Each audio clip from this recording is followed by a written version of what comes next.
자, 말씀 우리 교독하도록 하겠습니다. 제가 먼저 8절 읽겠습니다. 그 지역의 목자들이 밤에 밖에서 자기 양떼를 지키더니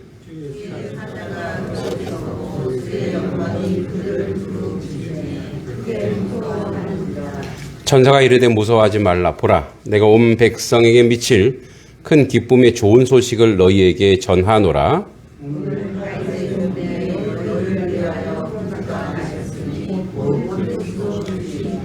너희가 가서 강보에 쌓여 구유에 뉘어 있는 아기를 보리니 이것이 너희에게 표적이니라 하더니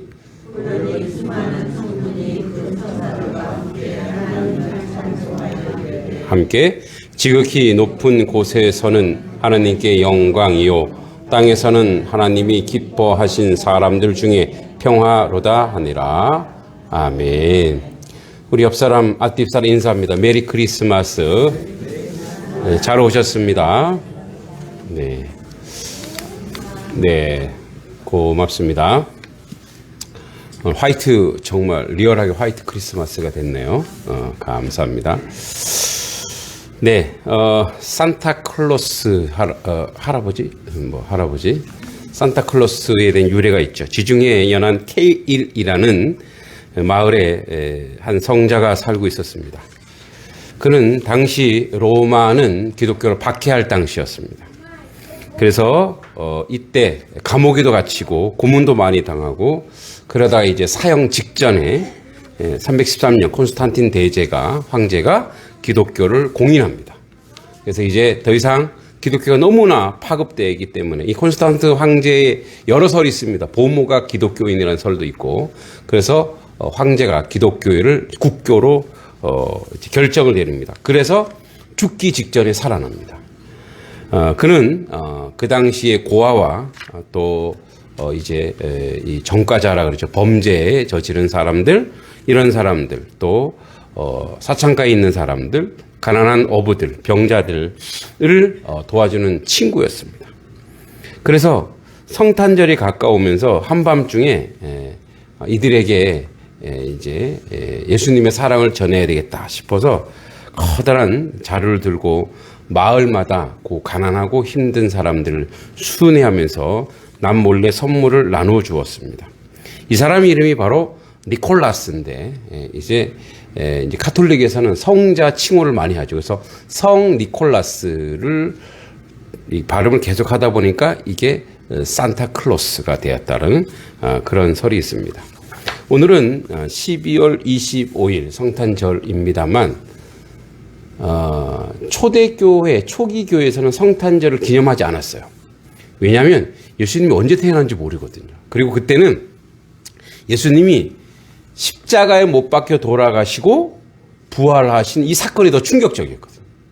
그러니까 죽으신 분이 살아나셔서 승천 부활한 이 사건이 너무나 충격적이었기 때문에 그것만 이제 생각하고 주님 곧 오실 거야만 생각했지 예수님이 언제 태어나시고 그리고 예수님이 인성으로 오시고 인간으로 오시는 거를 생각지도 못했다가 한 수백 년이 흐른 뒤에 그러면 예수님의 탄생도 우리가 기념해야 되겠다 싶어서 막 찾아봤는데 성탄절이 사실은 자료를 보니까 예수님이 세례받은 날짜가 나오는 거예요. 예수님께서 이제 유대 전통에 의해서 그 날짜가 1월 6일인 거예요. 1월 6일. 그래서 그래, 그럼 1월 6일로 하자. 그러다가 이제 아까 얘기했듯이 로마 황제가 기독교를 딱 공인했어요. 그러니까 기독교를 공인하니까 이제 절기, 우리는 명절을 만들어야 되는데 기독교에서 가장 큰 명절 몇 가지가 있는데 최고의 명절 중에 하나가 뭐예요? 예수님이 탄생한 날이잖아요. 그런데 이 로마는 옛날에 태양신을 숭배했어요. 이 태양신을 숭배하는 로마는 그러니까 이거와 똑같은 거예요. 우리 설날, 우리 구정이라 그러죠. 구정 올해는 며칠인가? 하여튼 정월 며칠 되겠죠. 만약 그것이 이제 1월 1일이라면 얘네들이 로마인들이 태양신을 섬기던 날이 12월 25일인 거야. 그러니까 다른 날을 뭘 하기보다는 요 날을 아예 성탄절로 해버리자. 그래서 성탄절이 12월 25일이 된 거예요. 그럼 우리는 성탄절, 가짜 성탄절을 지내고 있네? 그럼 우리 1월 6일 날 다시 모일까요? 그래서 나중에 콘스탄티노플의 목사님이었던, 이제 분이, 언제 태어난지 정확히 모르니까 그 언제 태어난지 정확히 아는 사람은 누구만 정확히 할까요? 요셉과 마리아만 아는 거예요. 그러니까 다 돌아가셨잖아요. 그러니까 정확히 아는 거 몰라. 그러니까 어떻게 그날을 기념하자. 그래서 이제 그날 현현절이라서 에피파네라고 하는데 그래서 그날 이왕 12월 25일로 했으니까 그래서 그냥 12월 25일로 하자. 그 사실은 예수님이 태어나신 날이 정확히 오늘인지 몰라요. 내일인지 몰라요. 제 생일은 알아요. 곧 다가와요. 그러니까 그래서 우리가 이제 성탄절을 이렇게 12월 25일로 정합니다.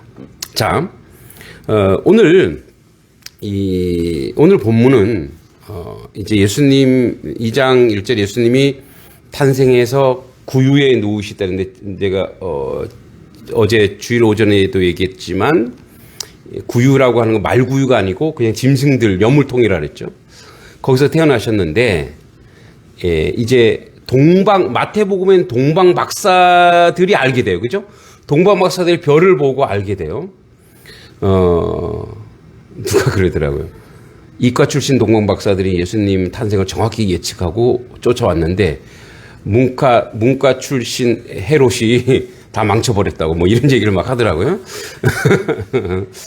그거 크게 상관없지만 자, 동방 박사들도 예수님 탄생을 별자를 보고 알았어요.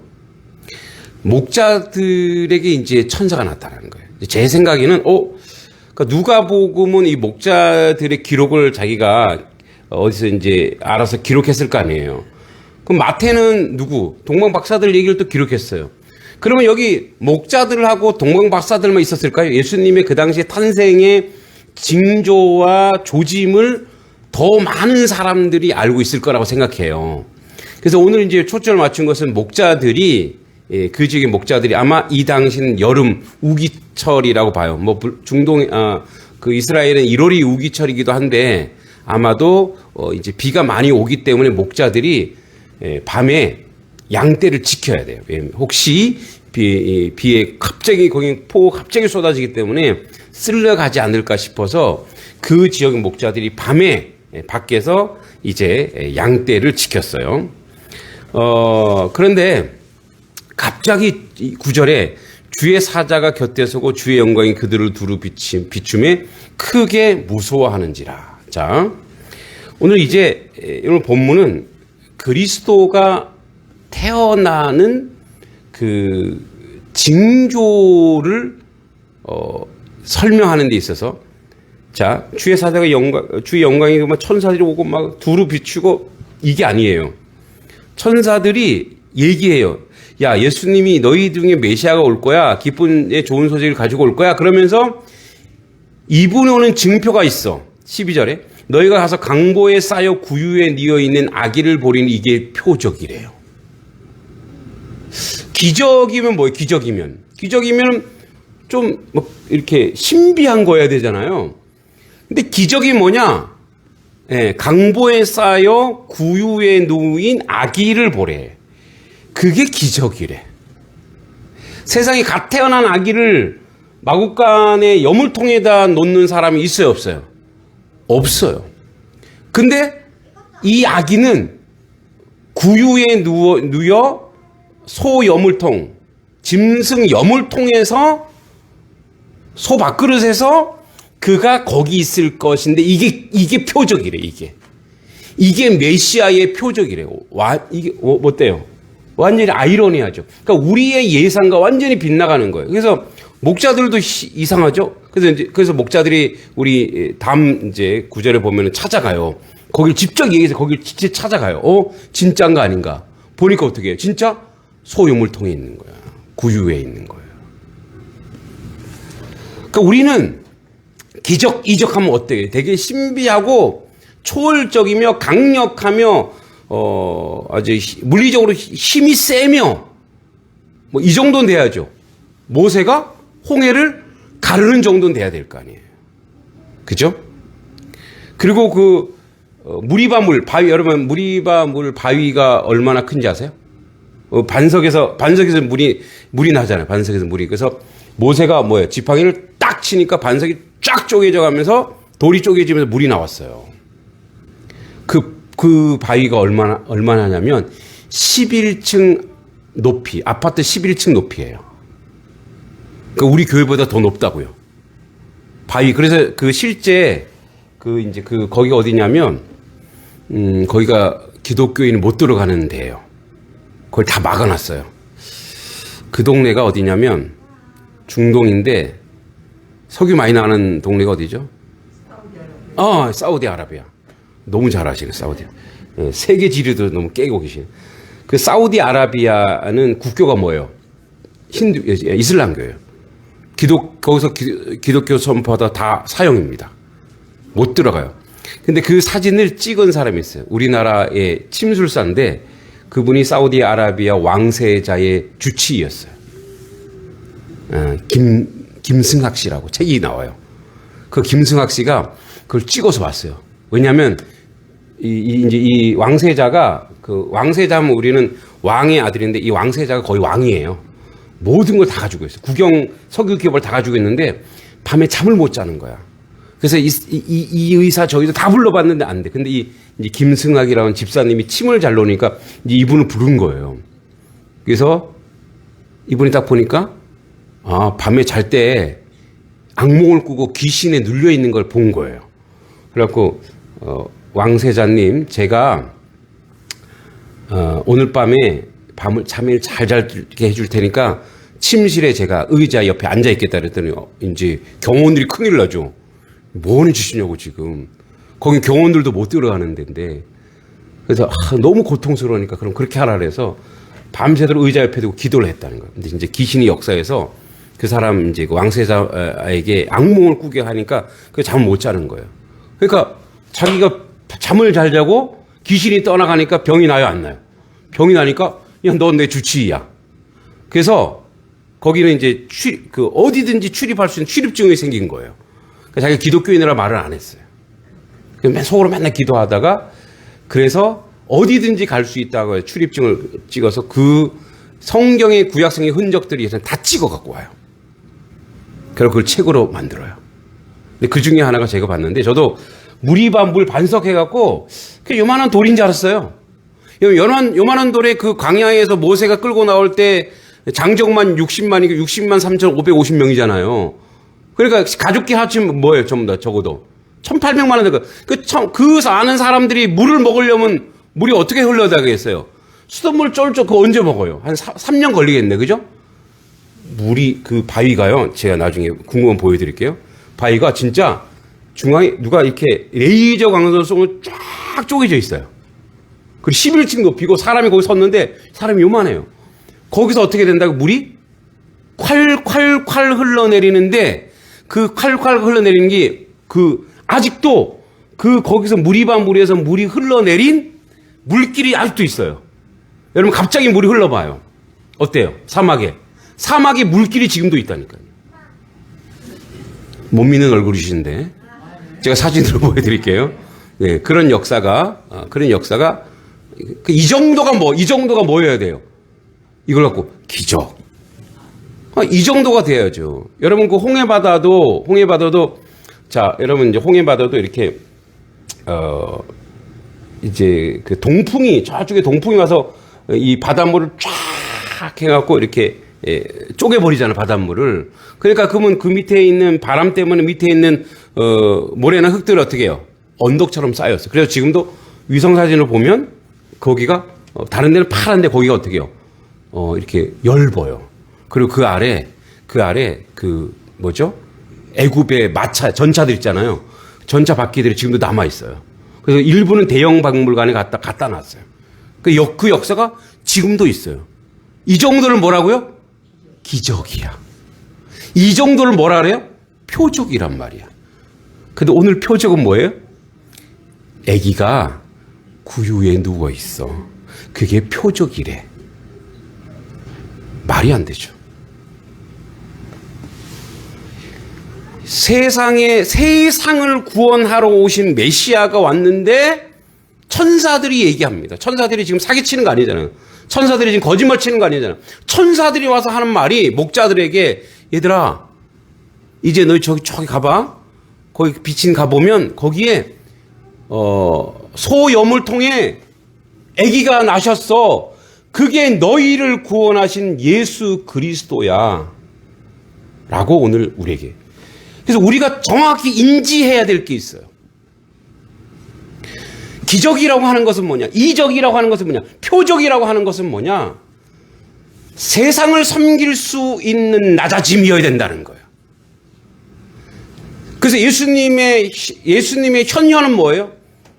그 에피파네, 현현, 예수님의 현현, 성육신하신, 내려오신 예수님 이 땅에 무엇으로 오시냐?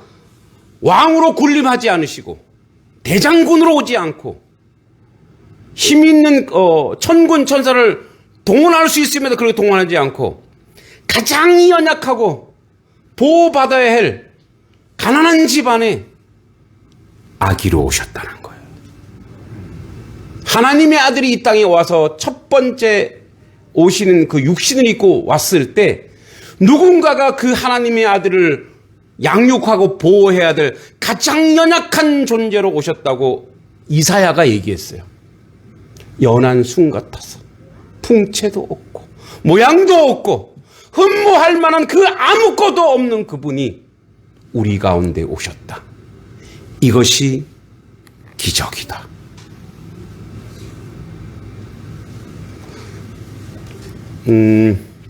저도 한국교회 목사로서 저도 비판받아 마땅하지만 우리가 지금 바라고 있는 게 뭐예요?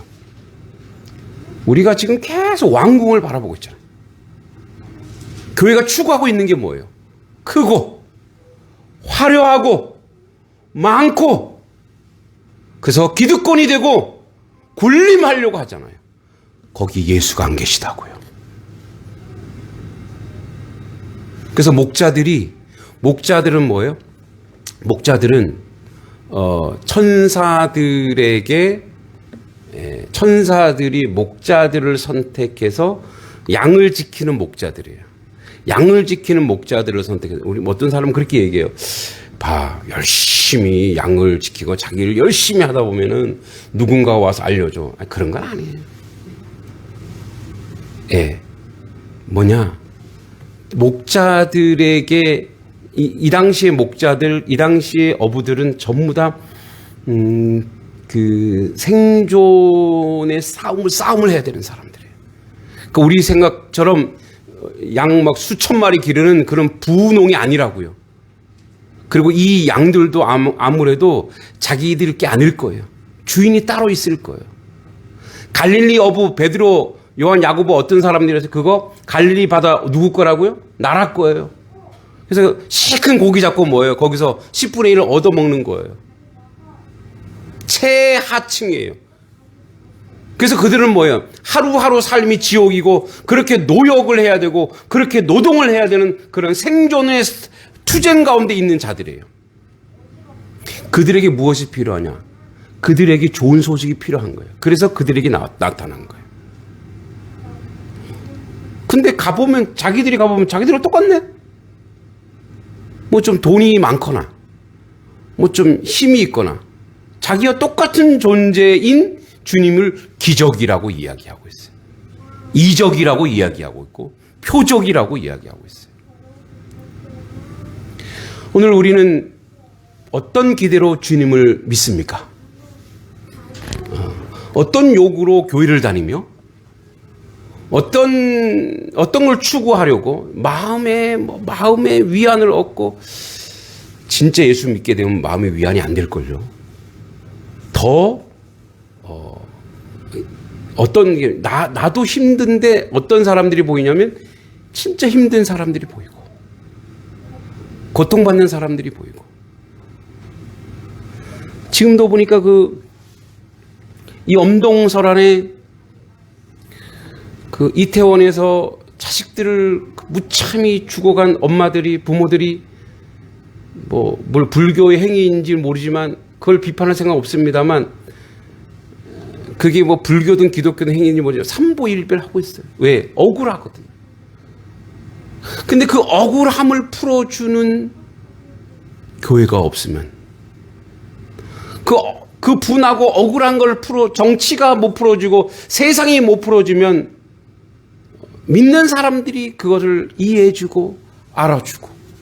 여러분, 자식을 먼저 보낸 부모의 마음. 저희 어머니가 이제 그런 걸 겪으셔서 저는 간접적으로 느끼죠. 자식을 잃었을 때 얼굴은 돌덩이에요. 자기가 죽을 걸. 그러니까 그 아픔과 그 고통이 보이기 시작한다고요. 그게 주님의 낮아짐이에요. 그게 교회의 역할이고, 그게 기적이고 이적이라는. 그래서 우리 눈에 보여야 될 것은 목자들이 딱 가서 구유에 계신 예수를 보는 것이 표적이래요. 그래서 왜냐하면 주님은 왜 그 낮은 곳으로 가야 되냐면, 그 낮은 곳에서, 예수가 필요한 곳에서 복음이 필요한 큰 기쁨의 좋은 소식을 전할 그들에게 무엇을 전해줘야 되니까? 구주가 오셨다. 근데 그 구주가 오셔서 야, 이 땅에서 너희들 좀 잘 먹고 잘 살게 해줄게, 돈 벌게 해줄게, 복되게 해줄게가 아니라 너희의 노역의 때를 끝내고 이제 사명의 때로 하나님의 사람으로 살아가는 것이 무엇인지 너희들 가운데 이끌어주고 보여줄게. 여러분, 예수님의 제자들이 예수님을 만나고 나서 살림살이가 좀 나아졌을까요? 나아진 적이 없어요. 수많은 주님을 따르는 사람들이 세상적인 가치와 권력과 물질이 나아진 건 하나도 없어요. 근데 그들의 삶이 바뀌어버려요. 그들의 인생이 바뀌어버려요. 그래서 세상을 완전히 다 뒤집어버리고 세상의 문화를 바꿨어요. 우리 처음에 영상을 봤죠. 영국과 독일이 전쟁 중에 있어요. 근데 그들 속에 뭐가 있어요? 오늘이 성탄절인데. 성탄절에는 무엇을 했어요? 그들은 예배당에 나와서 하나님을 찬양하고 예비하고, 하늘의 영광 이 땅에는 뭐예요? 기뻐하심을 입은 모든 사람들을 뭐라고요? 평화로다. 평화여야 하는데 뭐하고 있어요 지금? 싸우고 있어. 그래서 한 병사가 그 생각이 나서 뭐 한 거예요? 찬송가를 부른 거. 고요한 번 거룩한 번. 그러니까 저쪽에 있는 병사들도 그렇구나. 오늘이 성탄절이지. 다 같이 뭘 한 거예요? 성탄절에 찬양을 부르기 시작하면서 전쟁이 멈춰준 거예요. 자, 사실은 우리의 물질적인 문제, 궁핍의 문제, 결핍의 문제, 또 자녀의 문제, 모든 문제의 해결이 어디에 있느냐면 오늘 구유에 놓여 있는 그리스도 안으로 들어가야 돼요. 예수 안으로 들어가야 이 모든 게 해결돼요. 왜 그럴까요? 우리가 대단히 이분법적으로 생각해요. 신앙은 신앙이고 삶은 삶이다는 거예요. 그래서 신앙은 신앙이고 삶은 삶이다가 되면 계속 그렇게 이렇게 양다리로 가는 거예요. 그러다 그 종말에 차마 입에 담을 수 없는 자리로 가게 되겠죠. 그러니까 나의 주 예수 그리스도를 고백하는 순간 사실은 그 다음에 오는 물질이나 외적인 모든 문제가 다 해결될 것이라는 것을 성경에서 계속 우리에게 이야기하고 있어요. 너는 그의 나라와 그의 의를 구하라. 그러면 이 모든 것을 뭐 한다고? 너에게 더하시리라. 이 더하다고 하는 것은 뭘 물질을 많이 준 것이 아니라 그것이 모든 문제가 그 안에서 해결되어지고 있다는 거예요. 그래서 십자가와 부활, 예수 그리스도의 그 구유에 누인 그가 오심으로 모든 죄가 무너지고 모든 악이 무너지고 모든 불의가 깨지기 때문에 우리의 물질의 문제, 우리의 건강의 문제, 우리의 삶의 모든 문제의 출발이 어디서부터 시작됐을까요? 어디서부터요? 저는 완전 더워요 지금. 그렇다고 제가 난로 올 거라는 소리는 안 하겠습니다. 저는 완전 더운데, 자, 이겁니다. 보세요. 우리가 왜 물질적으로 어느 나라는 잘 먹고 잘 사는데 어느 나라는 못 살까요? 그러면 그 재화가 부족해서일까요? 아니에요. 넘쳐나요. 그런데 뭐예요?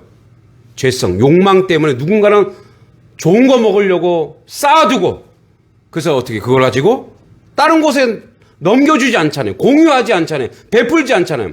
여러분 이 물질의 문제를 해결한 최초의 공동체가 있어요. 거기 어디예요? 사도행전의 처음 교회. 유무상통하더라. 여러분 그 전엔 그들이 뭐예요? 가진 자가 있고 못 가진 자가 있었단 말이에요. 근데 그들이 공동체로 모이니까 누군가가 부족하니까 어떻게 유무상통. 있으나 없으나 모두가 뭐 서로 통용하더라 이거예요. 서로 나누더라 이거예요. 여러분 이 세상에 결핍이 있는 것은 누군가가 나누지 않기 때문에 물질을 가지고 군림하기 때문에 그러는 거예요. 돈이 왜 돈이에요? 돌기 때문에 돈인 거예요. 근데 어떻게 돌아야 돼요? 건강하게 돌아야 돼요. 복되게 돌아야 되고 아름답게 돌아야 돼요. 그래서 제가 늘 얘기하지만 저희 이제 오늘 모든 물질은 오늘 모든 헌금은 다 구제로 씁니다. 그러니까 이게 우리의 역할인 거예요. 그러니까 뭐냐면 그리스도께서 오신 이유를 분명히 알고 그 정체성을 우리가 자세히 안다면 그 다음에 이 죄의 문제가 해결되는 순간 물질의 문제 해결되고 삶의 문제 해결되고 왜 아픔이 옵니까? 갈등이 왜 있어요? 죄 때문에 그렇잖아요. 욕심 때문에 이렇고 그래서 사실은 이 큰 기쁨의 좋은 소식은 그리스도께서 십자가에 못 박아 완전히 죄를 해결하는 순간 우리의 인생의 모든 문제가 순리적으로 순차적으로 단추를 딱 깨듯이 자연스럽게 해결된다고요. 그런데 그게 없으면 예수를 믿어도 그 문제가 삶과 내 삶과 그리고 나의 신앙이 따로 떨어져 있어서 실천하지 않고 순종하지 않으면 여전히 그 자리에 있는 거예요. 그래서 천사가 이르되 무서워하지 말라 보라 내가 온 백성에 미칠 그래서 세상의 기쁨이 돼야 되는 거예요. 결론적으로 이겁니다. 여러분 예수님이 우리에게만 기쁨이 돼서는 안 돼요. 예수님이 온 세상의 기쁨이 되어야 될 줄 믿습니다. 그 영향력은 예수를 믿는 자, 그의 제자들로 인해서 나타나는 거예요. 처음 교회 사도행전의 처음 교회 유무상통함으로 말미암아 사람들에게 엄청난 영향력을 줬고 그 당시에 노비라든지 종이라든지 이런 사람 다 해방시켜 버렸고 여성에 대해서 비하던 모든 것을 인권을 신장시켜 버렸고 그래서 어느 나라는 기독교가 들어갔더니 해적의 나라가 뭐라 해야 돼요? 신사의 나라가 됐다잖아요. 영국이 그렇대요. 여러분 복음이 하나님의 기쁜 소식이 온전하게 실현되고 실천되면 그 나라가 바뀌고 그 세상이 바뀌고 그 공동체가 변화돼요. 하나님의 교회가 수많은 하나님의 교회들이 하나님이 주시는 물질이나 은사나 이 시간들을 실제 온전히 사용하고 온전히 쓰이게 되면 어떤 일이 벌어집니까? 세상이 변합니다. 그런데 지금 세상이 변치 않고 있다면 그건 우리의 문제고 목회자들의 문제고 교회의 문제고 그럼 우리가 이 문제를 알았으니 우리는 어떻게 해야 된다는 거예요? 우리가 이 문제 속에서 실현해. 그래서 뭐예요? 예수님께서 너희를 위하여 구주가 나셨으니 곧 그리스도, 주님, 그리스도는 주님이에요. 구세주가 났으니 너희 가서 강보에 쌓여 구유에 누워 있는 아기를 보리니 이것이 너희에게 표적이라. 이게 왜 이제 표적인지 아시겠죠? 이게 왜 기적인지 아시겠죠? 이 예수 안에서 모든 것이 해결될 수 있구나. 이 주님을 통해서 우리의 삶의 문제도 해결되고 우리 인생의 문제도 해결되고 우리 자녀의 문제도 해결되고 우리의 물질의 문제도 해결되고 이 나라의 모든 문제도 이 그리스도를 통해서 해결될 수 있다라는 거예요. 이 따로국밥이 아니에요. 종교 지도자들이나 이성적으로 능한 자들이 그걸 어떻게 해? 그거는 여러분 하나님은 우리에게 불가능한 것을 제시한 적이 없고 임마누엘 하셔서 그 일을 이루시겠다는 분이 하나님이신 줄 믿습니다. 이 안에 해결됩니다. 그래서 호련히 수많은 천군 천사들이 함께 하나님을 찬송하여 이르되 그래서 이게 실현되는 거예요. 지극히 높은 곳에서 하나님께 영광이요 땅에서는 하나님이 기뻐하신 사람들 중에 평화로다. 그래서 실제 하나님께 영광 돌리는 인생, 즉 주님의 말씀을 실천하고 주님의 말씀을 실현하고 내 삶으로 그것을 적용할 때 그때 하나님의 영광이 드러나고 그리고 그것으로 인해서 많은 사람들이 하나님께 영광 돌리고 그것으로 인해서 이 땅에 많은 사람들이 기쁨과 평화를 누릴 수 있는 것입니다. 지금까지 그렇게 못 살았다면 이제 우리는 그렇게 해야 합니다. 우리 단석교회가 지금까지도 말씀대로 살려고 말씀대로 행동하고 그래서 십자가의 정신으로 우리가 늘 우리 교회보다 우리 집보다 우리 아들 우리 자녀보다 남의 집 남의 교회를 위해서 기도하고 그들을 사랑하고 그래서 늘 얘기하잖아요. 하나님이 우리에게 주신 사랑이 있어요. 사랑의 DNA. 여러분 자녀를 사랑하죠. 여러분 손자 손녀를 사랑하죠. 그 사랑은 하나님이 주신 선물이에요. 근데 그 사랑이 어디로 넘어가야 된다고요? 담장을 넘어가라고요. 심지어 어디까지요? 원수에게까지. 예. 여러분 집에 다 원수 한 분씩 키우고 있죠? 예, 집에 원수들이 다 있어요. 그래서 원수까지 사랑하라고요. 사랑의 출발은 뭐예요? 예수님처럼 그를 위해서 기도하고, 그를 위해서 중보하고, 그를 위해서 내가 할 수 있는 최선을 다하는 거예요. 여러분, 그게 교회예요. 교회는 우리만 잘 먹고 십자가의 정신이 사라지는 게 교회가 아니고, 교회는, 그리고 예수님이 오신 가장 큰 의미는 예수님이 이 땅에 왔는데 교회들이 실천하지 않으면 얼마나 뻘쭘하시겠어요. 내가 그렇게 고생했는데 얘네들 뭐지? 그렇게 하면 안 되잖아요. 주님의 사랑은 여러분 세상도 자기를 사랑할 줄 알고 자기 자녀 사랑할 줄 알고 자기 교회 위할 줄 압니다. 그건 세상 사람이 또 똑같이 그렇게 해요. 예수의 사람은 그걸 넘어서 누굴 사랑하라고요? 예, 우리 교회보다 더 저쪽 교회를 더 사랑하시고 뭐 양동교회 요즘에 건축하고 있잖아요. 여러분 양동교회에서 기도하고 계시죠? 제 기도 1번이 뭐라 그랬어요? 우리 교회가 아니고 어떤 교회 기도하라고요? 양동교회 놓고 기도하라고요. 그게 건축하는 게 얼마나 힘든데요. 매곡교회 놓고 기도하라고요. 다른 교회 놓고 기도 다 한 다음에 그래도 우리에게 주실 것이 있거든. 우리 단석교회도 주세요, 주님. 이렇게 지혜롭게 기도해야 돼요. 하나님이 요놈 봐라. 예, 영적 잔머리가 있네. 제가 그래요. 이제 운동하거나 이렇게 사람 만나면 목사님 이 양동에 어느 교회가 좋나요? 교회를 소개해 주세요. 그럼 이제 그분이 얘기하는 우리 교회 오세요. 제가 그렇게 안 해요. 자, 이 교회는 이 장점이 있습니다. 송영교회 가세요. 개정교회 가세요. 매곡교회 가세요. 한참 야 목사님 머리 좋으시네. 자기 교회는 얘기도 안 하시네. 그렇게 나를 유혹하는군요. 그래서 가보고 싶어요. 이렇게 얘기해요. 진심이라고요. 할렐루야. 여러분들 진심. 여러분 이게 처음에 진심이 아니어도 선포하고 연습하면 뭐가 돼요? 진심이 돼요. 그리고 그 일이 이루어져요. 왜냐하면 여러분 남이 잘 돼야 내가 잘 되는 거예요. 할렐루야. 이웃이 잘 돼야 내가 잘 되는 거예요. 그게 십자가의 사랑이고 그 예수님이 구유에 오셔서 쇠가 빠지게 고생한 이유예요.